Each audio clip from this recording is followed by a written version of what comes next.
Meu nome é Rodrigo, e até 3 meses atrás, eu era o herói invisível da minha família.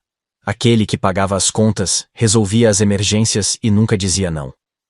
Trabalhei 48 horas seguidas para fechar um projeto que pagaria a faculdade da minha irmã, quando meu carro capotou na Marginal Pinheiros.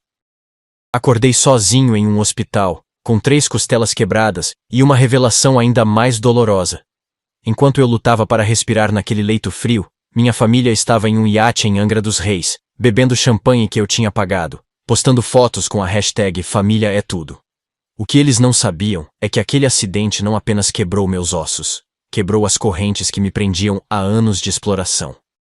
Se eles queriam me tratar como um banco, então era hora de mostrar que este banco tinha extratos, registros e, sim, limites. Tenho uma lembrança estranhamente vívida do momento em que meu carro capotou na Marginal Pinheiros. Não foi um daqueles acidentes em câmera lenta que você vê nos filmes. Foi rápido, violento e, ironicamente, silencioso. Lembro de pensar, será que a Fernanda vai conseguir pagar a mensalidade da faculdade se eu morrer? Enquanto o mundo girava ao meu redor. 48 horas sem dormir podem fazer isso com você. Transformar até mesmo um possível encontro com a morte em uma preocupação com as contas da sua irmã. Acordei num quarto de hospital com cheiro de desinfetante e o som irritante do monitor cardíaco. Minha cabeça latejava como se tivesse sido usada como tamborim na bateria da mangueira. Uma enfermeira de cabelos cacheados presos num coque frouxo ajustava meu soro. Bem-vindo de volta, ela disse com um sorriso gentil. Você deu um susto e tanto na gente. Perguntei quanto tempo tinha ficado apagado. Quase 20 horas. Você teve sorte, seu Rodrigo. Fraturou 3 costelas, quebrou o pulso e teve uma concussão, mas podia ter sido muito pior. Com a mão que ainda funcionava, tateei pela mesinha de cabeceira em busca do celular. A enfermeira, Sandra, dizia seu crachá, me entregou o aparelho. Deixa eu te ajudar com isso. A tela rachou, mas ainda está funcionando. Digitei uma mensagem rápida no grupo da família. Sofri um acidente. Estou no Hospital Santa Catarina. Vou ficar internado alguns dias. Apertei enviar e fiquei olhando para a tela como se pudesse forçar uma resposta a aparecer. Quanto tempo devia esperar antes de admitir que ninguém se importava?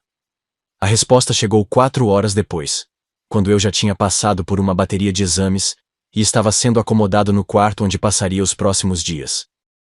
Era da minha mãe. Filho, estamos em Angra no iate do novo namorado da Fernanda. Voltamos semana que vem. Se precisar de alguma coisa, veja com os enfermeiros, tá? Anexado, um emoji de coração e uma foto deles brindando com taças de champanhe no convés de um barco enorme. Fernanda usava um vestido que eu reconheci. Tinha pago por ele no mês passado quando ela disse que precisava de algo decente para uma entrevista de emprego. O médico entrou no quarto enquanto eu ainda encarava a mensagem. Os exames mostram que teremos que manter você aqui por pelo menos uma semana. Ele olhou ao redor do quarto vazio. Já conseguiu avisar alguém da família? Engoli seco. Sim, doutor. Estão viajando, mas... Ele assentiu, já acostumado com desculpas como a minha. Anotamos seu primo como contato de emergência, mas não conseguimos falar com ele. Lucas, meu primo. O único que talvez se importasse. Tentei parecer tranquilo. Não se preocupe, doutor. Estou acostumado a me virar sozinho. E não era isso a mais triste verdade que eu já tinha dito. As horas no hospital se arrastavam como lesmas com artrite. Sandra, a enfermeira do primeiro turno, tornou-se minha única companhia real. Ela checava meus sinais vitais, ajustava minha medicação para a dor. E mais importante, conversava comigo como se eu fosse uma pessoa, não apenas um corpo quebrado na cama 403. Sua família vem te visitar hoje? Perguntou no terceiro dia, tentando soar casual enquanto trocava o curativo da minha testa. Forcei um sorriso. Estão viajando, é aniversário da minha irmã. Não mencionei que eu tinha pago a viagem. Ou que ninguém tinha ligado ainda para saber se eu estava vivo. Naquela noite, não consegui dormir. Fiquei rolando entre os lençóis ásperos do hospital, cada movimento uma nova aventura em dor. Meu celular vibrou com uma notificação do Instagram. Com o polegar da mão boa, deslizei para ver. Era uma postagem de Fernanda. Ela e meus pais em um restaurante chique em Angra, taças erguidas, sorrisos largos. A legenda dizia: Família é tudo e momentos preciosos. Olhei para as minhas costelas enfaixadas e deixei escapar uma risada seca que imediatamente me fez arrepender pela dor lancinante. Família é tudo, exceto quando você está sozinho em um leito de hospital, aparentemente. No quarto dia, o médico entrou no meu quarto acompanhado de Sandra. Senhor Rodrigo, tentamos contatar sua família várias vezes, mas ninguém atende. Precisamos discutir seu plano de recuperação e os cuidados pós-alta. Ele fez uma pausa, ajustando os óculos.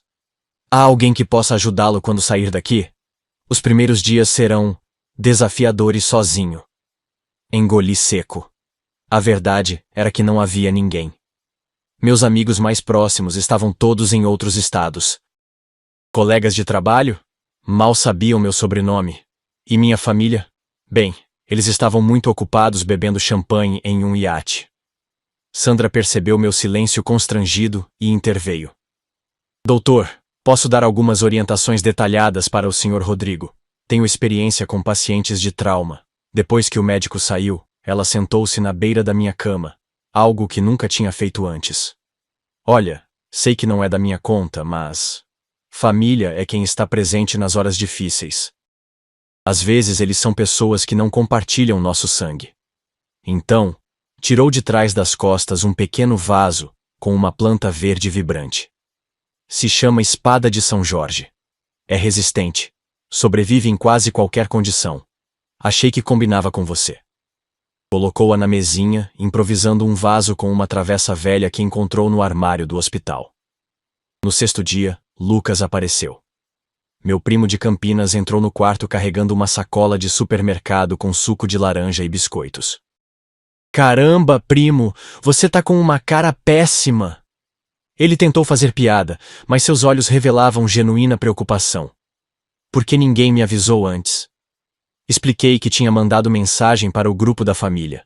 Lucas sacudiu a cabeça. Eles me disseram que você tinha tido um pequeno acidente. Fernanda falou que estava tudo sob controle e que iam te visitar depois da viagem. Seu olhar encontrou a espada de São Jorge, único sinal de vida naquele quarto estéril. Trouxeram isso para você? Quando neguei, explicando sobre Sandra, ele franziu a testa.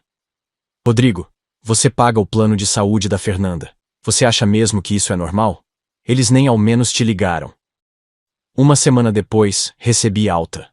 Sandra me ajudou a chamar um Uber porque, surpreendentemente ou não, ninguém da família se ofereceu para me buscar. Tem certeza que vai ficar bem sozinho? Ela perguntou enquanto me acompanhava até a saída do hospital. Meu pulso engessado e as costelas enfaixadas tornavam cada movimento uma pequena tortura. Tenho. Menti descaradamente. Na verdade, eu não fazia ideia de como iria abrir uma simples garrafa d'água, mas o que mais eu poderia dizer? Minha família está muito ocupada curtindo a vida em Angra dos Reis para se preocupar com um filho e irmão quase morto? O motorista do Uber me olhou pelo retrovisor como se eu fosse um copo de leite prestes a derramar. Hospital, hein? Foi grave? Fiz que sim com a cabeça, segurando a sacola com meus pertences e a plantinha que Sandra me dera. Acidente de carro. Trabalhei 48 horas seguidas para fechar um projeto. O que eu não disse foi que esse projeto pagaria as mensalidades atrasadas da faculdade da minha irmã, aquela mesma que agora postava fotos em um iate. Engraçado como a vida às vezes parece uma piada de mau gosto, não é? Cheguei em casa e fui recebido por um apartamento vazio e silencioso no Brooklyn. Havia correspondências empilhadas na porta, incluindo um envelope pardo que chamou minha atenção. Dentro dele, um aviso de cobrança do restaurante Recanto do Sabor em Copacabana. R$ 6.750, para 16 pessoas. Conferi 3 vezes o nome no cartão. Rodrigo Almeida. Meu cartão. Olhei a data. 2 dias depois do meu acidente. Quer dizer que enquanto eu estava lutando para respirar no hospital, minha família estava comemorando com uma feijoada caríssima, no meu cartão. Junto com a cobrança, um pequeno cartão escrito à mão pela minha mãe. Sabíamos que você não se importaria. A festa de aniversário da Fernanda foi linda. Te guardamos um pouco de feijoada. Beijinhos. Minha mão tremia, enquanto eu segurava aquele pedaço de papel. Havia uma foto anexada também. Toda a família reunida em volta de um bolo enorme. Meus tios, primos, até a vovó de Petrópolis estava lá. Na legenda escrita à mão, presente do mano querido. Eu nem sabia que iriam comemorar o aniversário dela. Ninguém tinha me contado. Ninguém tinha perguntado. Sentei-me no sofá, ainda com a jaqueta do hospital, e fiquei olhando para o vazio. Foi naquele momento, com a dor dos ferimentos físicos misturada à dor muito mais profunda da traição, que algo dentro de mim quebrou. Mas não foi uma quebra de desistência. Foi uma quebra de clareza. Era como se pela primeira vez eu pudesse ver a verdade sem os filtros do "mas é família" que sempre usei para justificar o injustificável. Abri meu notebook com dificuldade e comecei a fazer algo que nunca tinha feito antes. Documentar cada centavo que tinha emprestado à minha família nos últimos 5 anos. Se eles queriam me tratar como um banco, então era a hora de mostrar que este banco tinha extratos, registros e, sim, limites. Os dias seguintes foram um mergulho em pesadelo financeiro. Descobri que Fernanda não tinha pago as últimas 5 mensalidades da faculdade, apesar de eu ter transferido o dinheiro diretamente para ela. Para onde tinha ido? Bom, as fotos dela no Instagram davam algumas pistas. Bolsas novas, um iPhone do último modelo, o meu tinha 3 anos, jantares em restaurantes onde o couvert custava mais que meu almoço da semana. Tudo isso enquanto eu comia miojo com salsicha para conseguir pagar as contas dela. Mas o pior estava por vir. Enquanto organizava meus documentos, recebi um e-mail do Nubank sobre uma fatura de um cartão que eu não reconhecia. Liguei para o banco e, após uma verificação de segurança humilhante, descobri a verdade. Alguém tinha aberto um cartão de crédito no meu nome. Esse alguém tinha meu CPF, meus dados pessoais e até uma cópia do meu documento de identidade. O endereço de entrega? A casa dos meus pais em Perdizes. As principais compras? Um pacote para resort em Angra no valor de R$20 mil, na mesma semana em que eu estava no hospital. Senhor Almeida, isso caracteriza fraude, explicou a atendente do banco com uma calma que contrastava com meu coração acelerado. O senhor quer registrar uma denúncia formal? A pergunta ficou suspensa no ar. Denunciar minha própria irmã? Que tipo de pessoa faria isso? Mas então, que tipo de pessoa usa os dados do irmão hospitalizado para fazer uma fraude? Preciso pensar, respondi finalmente.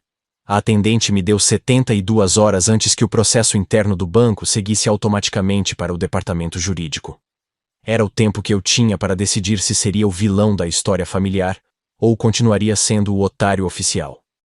Naquele mesmo dia, sem que eu tivesse forças para impedir, encontrei um extrato bancário de Fernanda que tinha chegado na minha casa por engano. Ela ainda usava meu endereço para algumas correspondências, aparentemente. Entre as dezenas de compras frívolas, um item me chamou a atenção. Pagamentos recorrentes para uma clínica chamada Recomeço. Uma rápida pesquisa no Google revelou a verdade. Era um centro de reabilitação para dependentes químicos e jogadores compulsivos. Seria possível? Minha irmã perfeita, a queridinha da família, escondia um problema tão sério. De repente, as peças começaram a se encaixar. O dinheiro que sumia, as desculpas cada vez mais elaboradas, o namorado novo a cada mês, sempre com mais dinheiro que o anterior. Peguei meu celular e mandei uma mensagem para o grupo da família. Preciso falar com todos. Assunto sério. Domingo, casa dos meus pais, 15 horas. Foi a mensagem mais curta que já enviei para eles. E, curiosamente, a que gerou mais respostas imediatas. Já voltou do hospital? Perguntou minha mãe, como se falasse de uma viagem ao supermercado. Espero que não demore muito, tem jogo do Corinthians no domingo, respondeu meu pai. Não dá para ser por mensagem mesmo? Escreveu Fernanda. Ninguém, absolutamente ninguém perguntou como eu estava me recuperando ou se precisava de ajuda. Confirmei o horário sem dar mais detalhes, e comecei a preparar minha pasta de documentos. Domingo seria o dia em que o banco finalmente apresentaria a cobrança. E dessa vez, não haveria perdão nem parcelamento. O domingo chegou com o céu de São Paulo coberto por uma camada cinzenta de nuvens baixas, como se até o tempo soubesse que algo estava prestes a explodir. Encarei meu reflexo no espelho. Olheiras profundas, um curativo ainda na testa, o pulso engessado. Um homem literalmente quebrado. Vesti a melhor camisa que conseguia abotoar sozinho, e peguei a pasta de documentos que tinha preparado meticulosamente. Dentro dela, extratos bancários, transferências via Pix para Fernanda, comprovantes de pagamentos das mensalidades que nunca foram pagas, e claro, a fatura do cartão de crédito fraudulento. O Uber me deixou na frente da casa dos meus pais em Perdizes pontualmente às 14h55. A casa de tijolinhos aparentes, com a trepadeira que minha mãe tanto se orgulhava cobrindo a fachada, parecia menor do que eu lembrava. Ou talvez fosse eu quem tinha crescido. Não em tamanho, mas em percepção. Respirei fundo e toquei a campainha. Minha mãe abriu a porta com um sorriso automático que vacilou por um segundo ao ver meu estado físico. Nossa, ainda tá assim?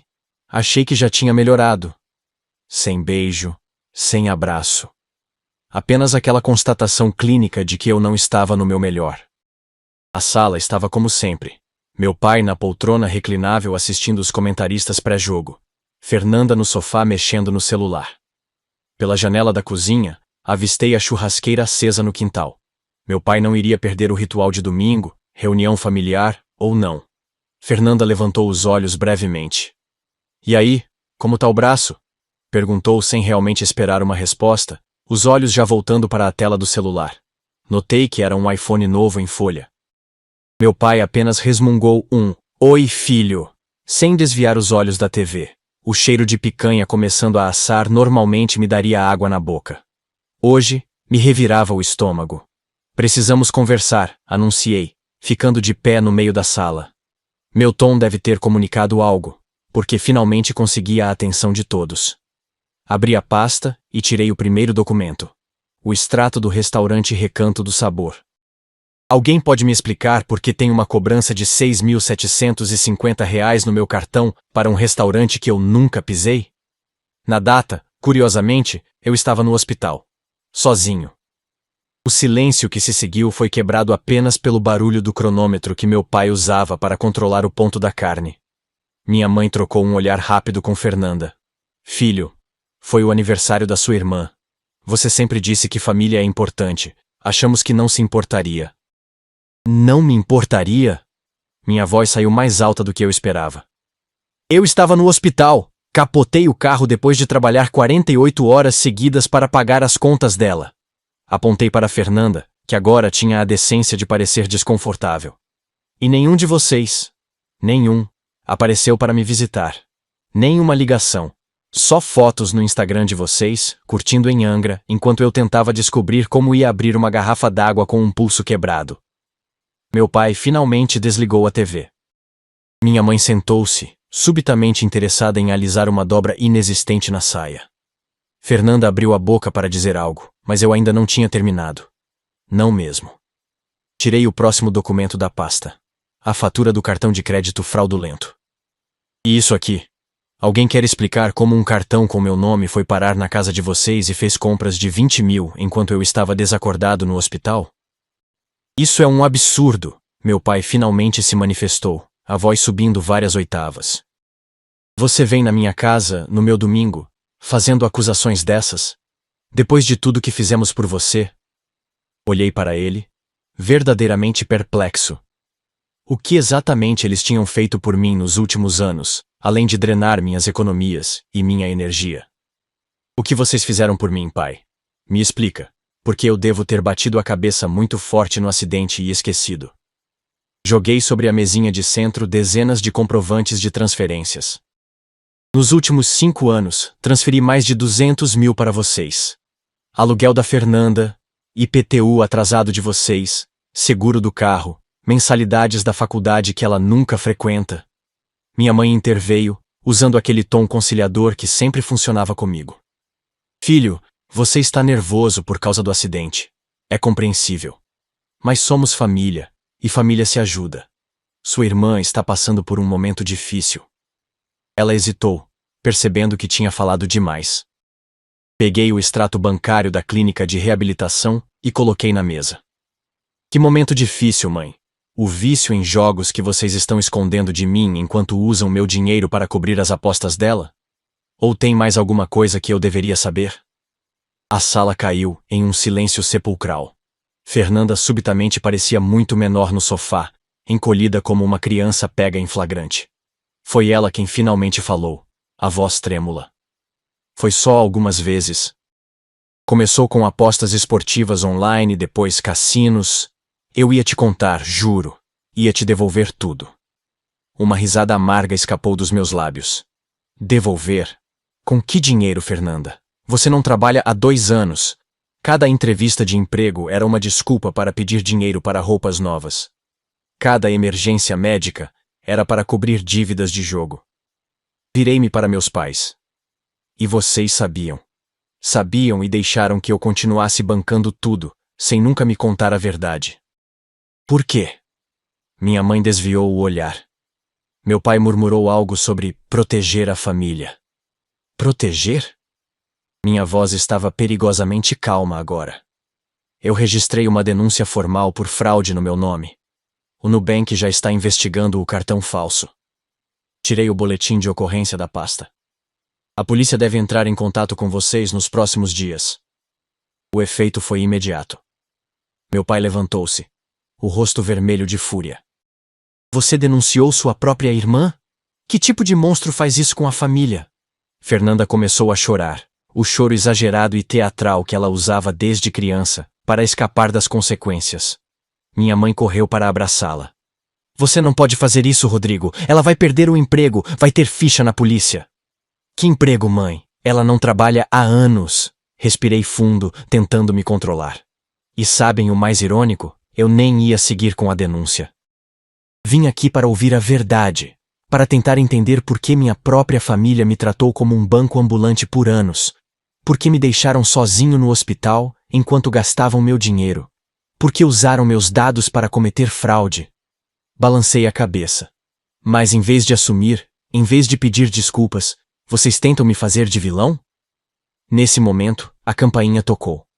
Era Lucas, meu primo. Ele olhou a cena. Eu de pé com documentos espalhados, Fernanda chorando no sofá, meus pais com expressões de ultraje. E pareceu entender tudo imediatamente. Cheguei tarde demais, né? Disse ele baixinho. Vim te dar apoio, mas vejo que a bomba já explodiu.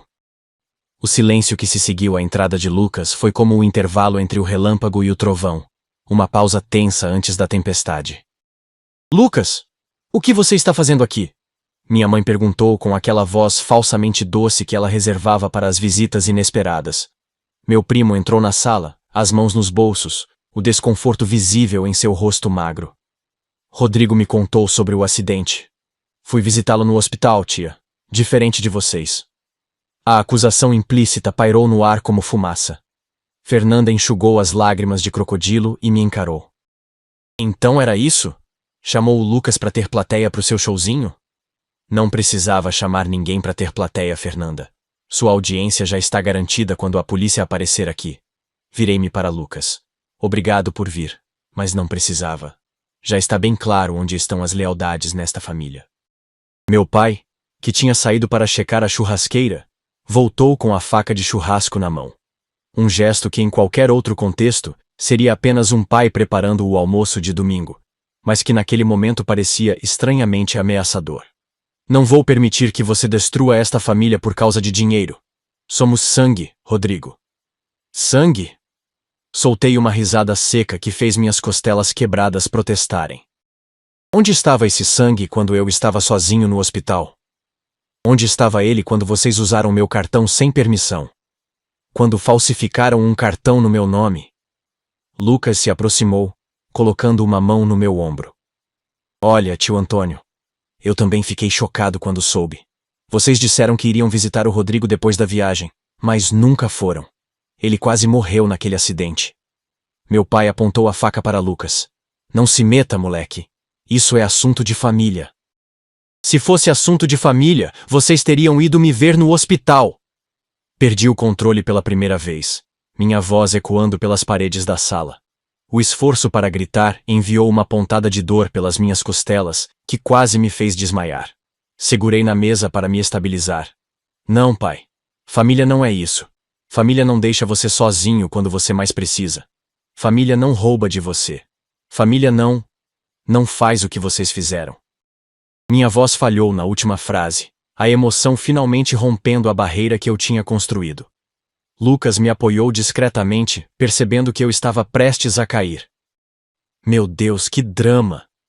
Fernanda revirou os olhos, como se minha explosão emocional fosse apenas um inconveniente em seu domingo. Foi só um cartão de crédito. Ia te pagar quando conseguisse um emprego. Minha mãe assentiu, concordando. Filho, você sempre foi tão emotivo. É claro que íamos ressarcir tudo. Somos família. A naturalidade com que elas falavam da fraude como se fosse apenas um pequeno mal-entendido me deixou momentaneamente sem palavras. Era como se estivéssemos vivendo em realidades paralelas. Num mundo onde pegar emprestado sem pedir e fraudar documentos fosse apenas um peculiar costume familiar. Fernanda, falei recuperando o controle. Encontrei os recibos da clínica Recomeço. Por quanto tempo você escondeu o vício em jogos? Por quanto tempo todos vocês esconderam? O choque no rosto dela era genuíno. Ela realmente não esperava que eu descobrisse. Meu pai abaixou a faca de churrasco, o rosto transformando-se de raiva para um cansaço profundo em segundos. 2 anos, ele admitiu finalmente. Começou com apostas pequenas, depois, os empréstimos com agiotas. Tentamos ajudar, mas nosso dinheiro acabou rápido. Sua mãe quase perdeu a casa. Então decidiram que era mais fácil usar meu dinheiro sem me contar? Balancei a cabeça, incrédulo. E mesmo agora, depois de tudo, vocês ainda acham que eu sou o problema? Minha mãe começou a chorar, mas desta vez não era o choro manipulador que eu conhecia tão bem. Era um choro de vergonha, de quem finalmente é pega após anos mentindo. O que você quer que a gente faça, Rodrigo? Ela perguntou entre soluços. Quer ver sua irmã na cadeia? Quer que a gente perca a casa? É isso que você quer? O que eu quero? Parei, percebendo que nunca tinha realmente pensado no que eu queria. Sempre foi sobre o que eles queriam, o que eles precisavam. O que eu quero é nunca mais ser tratado como um banco. Quero que vocês assumam a responsabilidade pelos próprios atos. Quero que Fernanda busque tratamento de verdade para o vício, não essas consultas de fachada enquanto ela continua apostando. Respirei fundo, ignorando a dor. E quero que vocês entendam o que fizeram.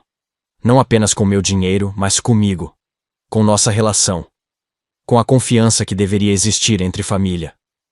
Lucas, que tinha se mantido em silêncio observando tudo, falou. Tia Célia, ele tem razão. O jeito como vocês trataram o Rodrigo não é justo.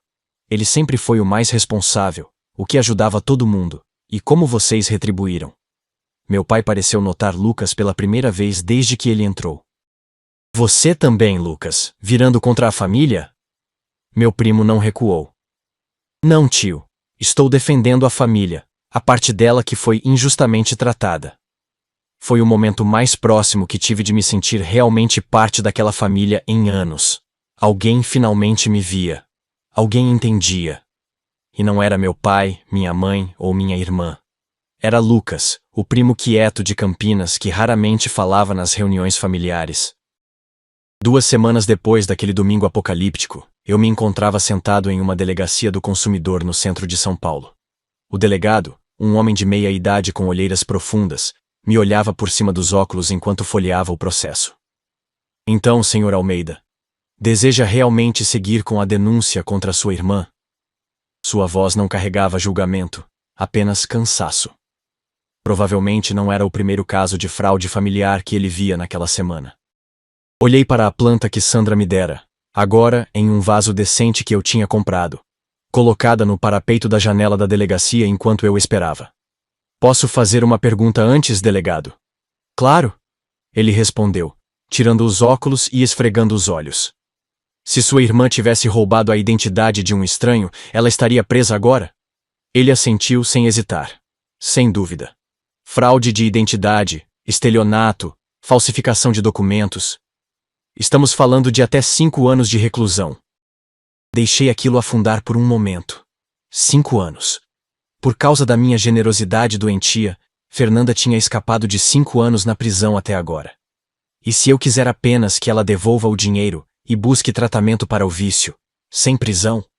O delegado se inclinou para a frente, os cotovelos na mesa.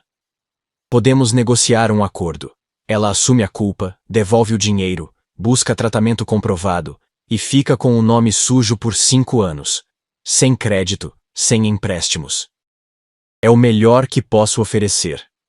Pensei nos meus pais, na casa hipotecada, nas mentiras. Pensei em Fernanda, que apesar de tudo, ainda era minha irmã. Mas o tratamento seria obrigatório? Com comprovação? O delegado assentiu. Monitorado pelo juizado. Uma recaída, e voltamos à estaca zero com possibilidade de prisão. Então eu aceito o acordo. Assinei os papéis necessários, sentindo um peso sendo simultaneamente retirado e colocado sobre meus ombros. Não seria o vilão que mandou a irmã para a cadeia, mas também não seria mais o idiota útil que financiava o vício dela, sem saber. Era um meio termo desconfortável, mas era o melhor que eu podia fazer dadas as circunstâncias. Ao sair da delegacia, meu celular vibrou com uma enxurrada de notificações, 27 chamadas perdidas, 41 mensagens, todos da minha família, desesperados após receber a intimação oficial. Curiosamente, nenhuma mensagem perguntava como eu estava me recuperando do acidente. Voltei para meu apartamento no Brooklyn, agora sentindo cada passo como uma pequena vitória. As costelas ainda doíam, o pulso ainda estava engessado, mas algo dentro de mim tinha começado a curar. Algo que estava quebrado muito antes do acidente de carro. Enquanto regava minha espada de São Jorge, que milagrosamente parecia mais verde e vigorosa a cada dia, tomei uma decisão que vinha amadurecendo desde que saí do hospital. Era hora de recomeçar. Não apenas metaforicamente, mas literalmente. Nova cidade, novo emprego, nova vida.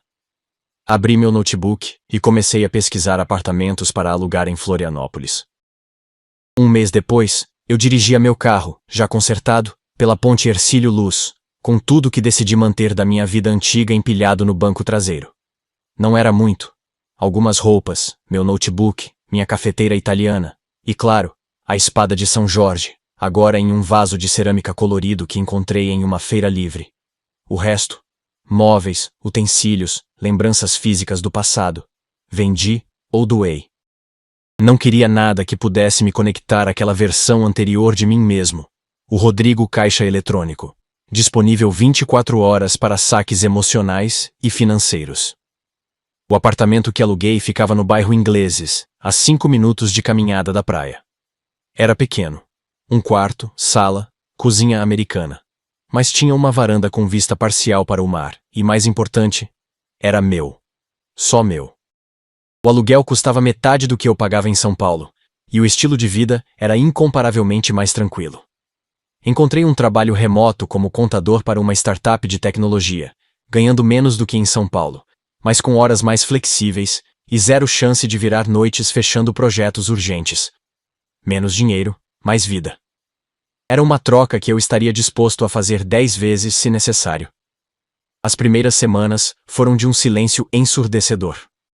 Ninguém da minha família me ligou. Talvez orgulho ferido, talvez vergonha, talvez ambos.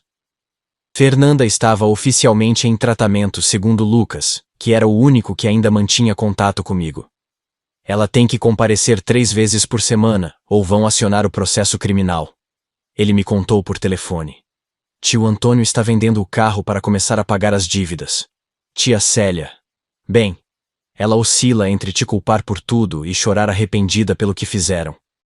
Balancei a cabeça, mesmo sabendo que ele não podia me ver. E como você está, Lucas? Estou melhor agora que saí daquela loucura, ele respondeu, e pude ouvir o sorriso em sua voz. Aluguei um apartamento em Santos. Comecei a namorar uma garota daqui, a Mariana. Você ia gostar dela. Senti uma pontada de inveja saudável. Lucas sempre foi melhor que eu em estabelecer limites, em não se deixar engolir pelo buraco negro da nossa dinâmica familiar. Fico feliz por você, cara. De verdade. E estava mesmo. Pelo menos um de nós tinha conseguido construir algo saudável sem precisar fugir para o outro lado do país. Quando você vem visitar? A praia aqui é sensacional. No meu segundo mês em Florianópolis, recebi uma surpresa. Uma mensagem de Sandra, a enfermeira do hospital. Olá, tudo bem? Só queria saber como está a espada de São Jorge. E você, claro. O sorriso que brotou no meu rosto foi tão espontâneo que quase doeu. Músculos há muito tempo sem uso. Respondi com uma foto da planta na varanda, viçosa contra o pôr do sol alaranjado. Estamos os dois crescendo fortes, escrevi de volta. Começamos a trocar mensagens diariamente. Um mês depois, descobri que ela tinha aceitado uma proposta de trabalho no Hospital Universitário de Florianópolis e estava se mudando. Que coincidência, ela escreveu. Mas será que existem mesmo coincidências? Ou apenas encontros que estavam destinados a acontecer no momento certo?